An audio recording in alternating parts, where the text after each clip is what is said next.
In Seoul, cameras flashed as Donald Trump and Xi Jinping sat side by side, an image the world hasn't seen in years. The air was heavy with diplomacy, power, and calculation. Trump called it a 12 out of 10 meeting, a phrase that instantly lit up social media and market dashboards. The U.S. president announced a tariff reduction on Chinese imports, a move that shaved almost 10 percentage points off trade duties, from 57 down to 47%. For the first time in many months, both leaders appeared to signal cooperation rather than confrontation. Behind closed doors, sources say the conversation turned technical fast. Xi Jinping pledged to ease restrictions on rare earth exports for 1 year, giving relief to U.S. and European manufacturers dependent on those critical materials for electronics and defense systems. Trump responded by promising increased agricultural trade, especially soybeans, and a joint framework to curb illegal fentanyl shipments. Cameras captured smiles, but the tone remained cautious. Both knew these gestures were tactical, not final. As the banquet concluded, Trump confirmed plans to visit Beijing in April 2026, calling it the start of a better phase. Analysts describe this as the beginning of a test year, one that could reset global trade dynamics or repeat the cycle of hope and tension that has marked the last decade of U.S.-China relations. Well, thank you very much. It's a great honor to be with a friend of mine, really for a long time now, if you think about it. The very, very distinguished and respected President of China.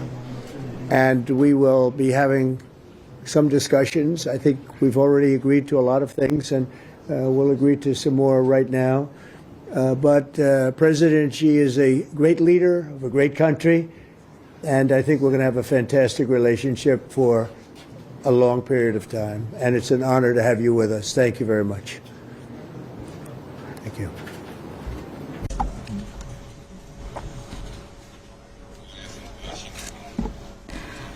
President Trump, it is a great pleasure for me as well to meet you. And it feels very warm seeing you again because it's been many years. Since your re-election, we have spoken on the phone 3 times, exchanged several letters, and stayed in close contact. And our joint guidance, China's relations have remained stable on the whole. Given our different national conditions, we do not always see eye to eye with each other, and it is normal for the 2 leading economies of the world to have frictions now and then. And in the face of winds, waves, and challenges, you and I, at the helm of China-US relations, should stay the right course and ensure the steady sailing forward of the giant ship of China-US relations. I always believe that China's development goes hand in hand with your vision to make America great again. Our 2 countries are fully able to help each other succeed and prosper together. Over the years, I have stated in public many times that China and the United States should be partners and friends. This is what history has taught us and what reality demands. A few days ago, in the latest round of consultation,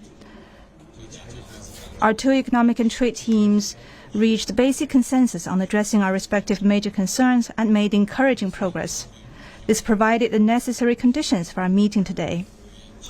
Mr. President, I am ready to continue working with you to build a solid foundation for China-US relations and create a sound atmosphere for the development of both countries. Mr. President, you care a lot about world peace, and you are very enthusiastic about settling various regional hotspot issues. I appreciate your great contribution to the recent conclusion of the Gaza ceasefire agreement. During your visit to Malaysia, you witnessed the signing of the Joint Declaration on Peace along the Cambodia-Thailand border, to which you had provided input. China has been helping in our own way Cambodia and Thailand properly settle their border disputes. And we have also been promoting peace talks to resolve other hotspot issues. The world today is confronted with many tough problems. China and US can jointly shoulder our responsibility as major countries and work together to accomplish more great and concrete things for the good of our two countries and the whole world.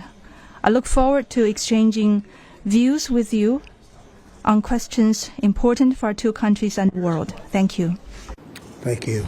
Thank you very much. It's great to have you all. Thank you very much. When world leaders meet, the real story begins after the cameras stop rolling.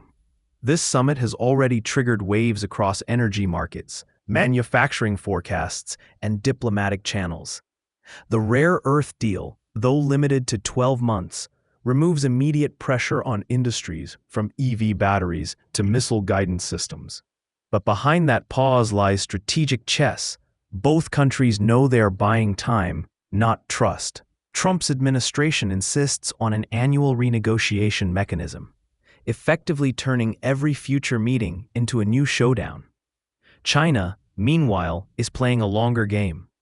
By agreeing to export relief and commodity purchases, Xi Jinping secures short-term stability while watching whether Washington actually follows through on tariff relief.